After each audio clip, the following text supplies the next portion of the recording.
आज हम आप लोगों को UP board class 12 NCERT based biology के मोस्ट इम्पॉर्टेंट क्वेश्चन और उनके आंसर बताएंगे। तो चलिए शुरू करते हैं। पहला प्रश्न है, निषेचित अंडे का विकास किससे प्रारंभ होता है? 4 ऑप्शन दिए गए हैं, अंतर्वलन, पुनरुद्भवन, विखंडी जनन, विदलन। निषेचित अंडे का विकास किससे प्रारंभ होता है? अंडे का विकास, वो भी निषेचित अंडे का विकास कहा गया है। तो बता दें कि जब पुरुष का शुक्राणु और स्त्री का अंडाणु आपस में मिलते हैं तो जायगोट या कह लीजिए युग्मनज बनता है और निषेचन के लगभग 1 घंटे के बाद उसी का विदलन प्रारंभ हो जाता है। यानी जो जायगोट था, जो निषेचित अंडा था, उसी का विदलन शुरू हो जाता है। इसीलिए इसमें आंसर सही होगा लास्ट वाला, विदलन। अगला प्रश्न है, मनुष्य के भ्रूणीय विकास में प्रवस्थाओं का क्रम है, यानी भ्रूण का विकास जब बच्चा बनने लगता है, उसका विकास होने लगता है, तो उन प्रवस्थाओं का सही क्रम कौन सा है? 4 ऑप्शन दिए गए हैं। इसमें भ्रूणीय विकास के प्रवस्थाएं जो होती हैं उसका सही क्रम बताना है। तो इसमें आंसर सही होगा सी, युग्मनज अर्थात जायगोट। युग्मनज को क्या कहते हैं? जायगोट अंग्रेजी में बोला जाता है। तो पहले जायगोट बनेगा, फिर विदलन, फिर ब्रेस्टुला, ब्रेस्टुला। कहने का मतलब ये हुआ कि भ्रूण के विकास का सही क्रम है, पहले जायगोट या युग्मनज बना, फिर उसका विदलन हुआ और फिर मारुला बना, फिर ब्लास्टोसिस्ट का निर्माण होता है जिसे ब्लास्टुला लिखा गया है, अर्थात कोरक पुटी बनी, और इसके बाद तीसरे सप्ताह के विकास में ग्रैस्टुला भवन होता है जिसे यहाँ पर गैस्टुला कहा गया है। तो इसलिए आंसर इसमें सी सही होगा। आते हैं अगले प्रश्न पर। मैथुन के समय योनि को चिकना बनाने हेतु एक क्षारीय द्रव्य का स्रावण करने वाली ग्रंथि है। Cowper's, prostate, perineal, rectal. इसमें से कौन सी ऐसी ग्रंथि है जो मैथुन के समय योनि को चिकना बनाती है, उससे द्रव स्रावित होता है? बता दें कि मनुष्य में एक जोड़ी काउपर्स ग्रंथियां पाई जाती हैं जो एक चिपचिपा द्रव निकालती हैं, द्रव स्रावित करती हैं। और ये द्रव कैसा होता है? क्षारीय होता है। अगर पूछा जाए द्रव कैसा है तो क्षारीय होता है और मूत्र मार्ग को चिकना बनाता है। इसलिए इसमें आंसर सही होगा काउपर्स। अगला प्रश्न है, सर्टोली की कोशिकाएं कहाँ पाई जाती हैं? प्रश्न है, सर्टोली की कोशिकाएं कहाँ पाई जाती हैं? वृषण में, यकृत में, जठर ग्रंथियों में, अंडाशय में? तो इसका आंसर होगा पहला, सर्टोली की कोशिकाएं वृषण में पाई जाती हैं। बता दें कि वृषण में पाई जाने वाली अवलंबन कोशिकाओं को ही सर्टोली की कोशिकाएं कहा जाता है, अथवा इन्हें सपोर्टिंग सेल्स भी कहते हैं। या कह लीजिए कि सपोर्टिंग सेल्स को ही सर्टोली की कोशिकाएं कहा जाता है, या इन्हीं को उपचारक कोशिकाएं भी कहा जाता है। आते हैं अगले प्रश्न पर। लेडिंग की कोशिकाएं कहाँ पाई जाती हैं? लेडिंग की कोशिकाएं बताना है कहाँ पाई जाती हैं। यकृत में, वृक्कों में, वृषणों में, आमाशय में? तो लेडिंग कोशिकाएं वृषणों में पाई जाती हैं। तो पुरुष में एक जोड़ी वृषण या टेस्टिस पाए जाते हैं, हम सभी लोग जानते हैं।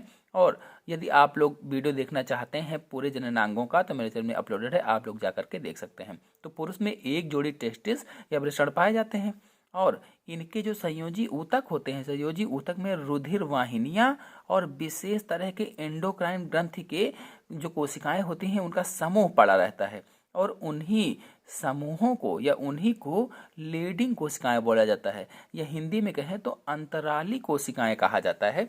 आते हैं अगले प्रश्न पर। अगला प्रश्न है, स्त्रियों में अंडाशय से डिंबाणु या अंडाणु आप कह सकते हैं, डिंबाणु को अंडाणु से मुक्त होने की क्रिया को कहते हैं। यानी अंडाशय से जब अंडा मुक्त हो जाता है उस क्रिया को क्या कहा जाता है? Plantation, gestation, parturition, ovulation? तो इसका आंसर सही होगा ओवल्यूशन, लास्ट वाला। अगला प्रश्न है, स्त्री में डिंबोत्सर्ग के बाद ग्राफियन पुटिका के फट जाने पर कौन सी संरचना बनती है? तो जब ग्राफियन पुटिका फट जाती है तो कार्पस ल्यूटियम का निर्माण होता है। आते हैं अगले प्रश्न पर। डिंबोत्सर्ग किस हार्मोन के नियंत्रण में होता है? यानी जो अंडाणु बनता है वो जब निकलता है तो वो किस हार्मोन के नियंत्रण में होता है? तो इसकी आंसर से होगा FSH और LH। बता दें कि ये दोनों हार्मोन पिट्यूटरी ग्रंथि से स्रावित होते हैं और इसमें FSH का पूरा नाम फॉलिकल स्टिमुलेटिंग हार्मोन है और LH का पूरा नाम ल्यूटिनाइजिंग हार्मोन होता है। और कहाँ से स्रावित होते हैं ये दोनों? तो पिट्यूटरी ग्रंथि से स्रावित होते हैं। आते हैं अगले पृष्ठ पर। पुरुष के वृषणों में नर हार्मोन्स का स्रावण करने वाली कोशिकाएं कौन सी हैं? नर हार्मोन्स का स्रावण जो करती हैं, लेडिंग की कोशिकाएं, सर्टोली की कोशिकाएं, पूर्व शुक्राणु, ये सभी। तो इसमें आंसर सही होगा लेडिंग की कोशिकाएं, यानी पुरुष के वृषणों में नर हार्मोन्स का स्रावण करने वाली कोशिकाएं लेडिंग की कोशिकाएं होती हैं। बता दें कि लेडिंग कोशिकाएं नर हार्मोन टेस्टोस्टेरोन, अगर पूछा जाए नर हार्मोन कौन सा है तो टेस्टोस्टेरोन का स्रावण करती हैं, और यह हार्मोन पुरुष की सहायक जनन ग्रंथियों और द्वितीयक लैंगिक लक्षणों का विकास करता है। द्वितीयक लैंगिक लक्षणों का मतलब है जैसे दाढ़ी, मुस्कान, नाक, कंधे चौड़े होना, ये सब क्या होता है? द्वितीयक लैंगिक लक्षण होते हैं।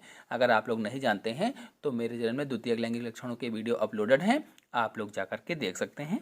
ग्राफियन पुटिकाएं कहाँ होती हैं? ग्राफियन पुटिकाएं कहाँ होती हैं बताना है, तो इसमें आंसर सही होगा बी, स्त्री के अंडाशय में ग्राफियन पुटिकाएं होती हैं। नेक्स्ट, यदि पुरुष में शुक्र वाहिनियों को काट दें या काट कर हटा दें तो क्या होगा?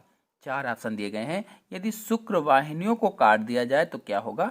तो आंसर इसमें से होगा बी, वीर्य में शुक्राणु नहीं होंगे। आते हैं अगले प्रश्न पर। अगला प्रश्न है, जनद किससे बनता है? जनद किससे बनता है? तो एक्टोडर्म, मीसोडर्म, मीसो एक्टोडर्म और इंडोडर्म, 4 ऑप्शन दिए गए हैं। जनद किससे बनता है बताना है, तो इसमें आंसर से होगा मीसोडर्म से इसका निर्माण होता है। बता दें कि जनद गोनट्स होते हैं। गोनट्स, जनद को अंग्रेजी में क्या कहते हैं? गोनट्स बोला जाता है। और गोनट्स प्राथमिक लैंगिक अंग होते हैं, या कह लीजिए कि प्राइमरी सेक्स ऑर्गन होते हैं। जो जनद हैं, जो गोनट्स हैं, ये प्राथमिक या प्राइमरी सेक्स ऑर्गन होते हैं, अर्थात प्राथमिक लैंगिक अंगों को ही जनद कहा जाता है। जैसे पुरुष के जनद क्या होंगे? वृषण, और स्त्री के जनद क्या होंगे? अंडाशय। तो ये क्या है? जनद हैं। आते हैं अगले प्रश्न पर। अगला प्रश्न है, कार्पस ल्यूटियम किससे बनता है? Stroma cells, theca cells, follicle cells, germinal cells. Corpus luteum किससे बनता है बताना है, तो इसमें आंसर होगा सी, फॉलिकल सेल्स से बनता है। तो ये जो फॉलिकल सेल्स या कोशिकाएं होती हैं, ये बड़ी होकर ल्यूटियल सेल्स बनाती हैं, ल्यूटियल सेल्स का निर्माण करती हैं, और इनके कोशिका द्रव्य में ल्यूटीन नामक पीले रंग की कणिकाएं होती हैं। ल्यूटीन नामक पीली पीली सी कणिकाएं होती हैं, और इसी एपिथेलियम को कार्पस ल्यूटियम कहा जाता है। कुल मिलाकर कहें तो जो फॉलिकल सेल्स हैं, ये रुधिर के थक्के के साथ कार्पस ल्यूटियम को बनाती हैं। आते हैं अगले प्रश्न पर। अगला प्रश्न है, कायांतरण के समय टैडपोल आहार लेता है? इंसेक्ट्स का, एल्गी का, एल्गी एंड इंसेक्ट दोनों का, नथिंग। तो इसमें आंसर होगा दूसरा, कायांतरण के समय टैडपोल एल्गी का आहार लेता है। आहार यानी भोजन करता है, एल्गी को खाता है कह लीजिए। और कायांतरण यानी काया का अंतरण, जब उसका शरीर पूरा बदलने लगता है, उस समय की बात की गई है। आते हैं अगले प्रश्न पर। अगला प्रश्न है, जरायुज जंतु हैं। जरायुज जंतु कौन सा है इसमें से, तो इसमें लास्ट सही होगा रैबिट, जरायुज जंतु होता है। अगला प्रश्न है, मानव अंडाशयी चक्र के 28 दिन में अंडोत्सर्ग किस दिन होता है? अंडाशयी चक्र के 28 दिन में अंडोत्सर्ग किस दिन होता है? तो इसमें आंसर से होगा सी, चक्र के 14वें दिन, यानी 14वें दिन अंडा निकलता है। 28 दिन के मासिक चक्र में 14वें दिन अंडे का उत्सर्ग होता है। अगला प्रश्न है, मुखीय गर्भ निरोधक गोली जन्म नियंत्रण में किस प्रकार मदद करती है? अंडाणु को मारकर, अंडोत्सर्ग को रोककर, शुक्राणु और अंडाणु के बीच रोध बनकर, शुक्राणु को मारकर। तो इसमें आंसर होगा बी, अंडोत्सर्ग को रोककर। यानी जो गर्भनिरोधक गोली को खाया जाता है, वो क्या करती है कि अंडोत्सर्ग को रोकती है, अंडे को निकलने से रोकती है, और इस तरह से गर्भनिरोधक का कार्य करती है। आते हैं अगले प्रश्न पर। अगला प्रश्न है, निषेचन के दौरान शुक्राणु अंडाणु का छेदन किसके द्वारा करता है?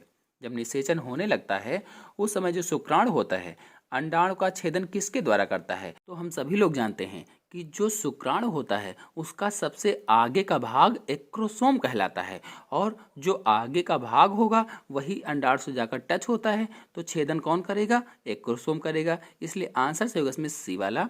अगला प्रश्न है, ग्राफियन पुटिकाएं किस हार्मोन्स का स्रावण करती हैं? तो ग्राफियन पुटिकाएं एस्ट्रोजन हार्मोन्स का श्रावण करती हैं। नेक्स्ट है, नर में द्वितीयक लैंगिक लक्षणों के लिए अनिवार्य हार्मोन्स है।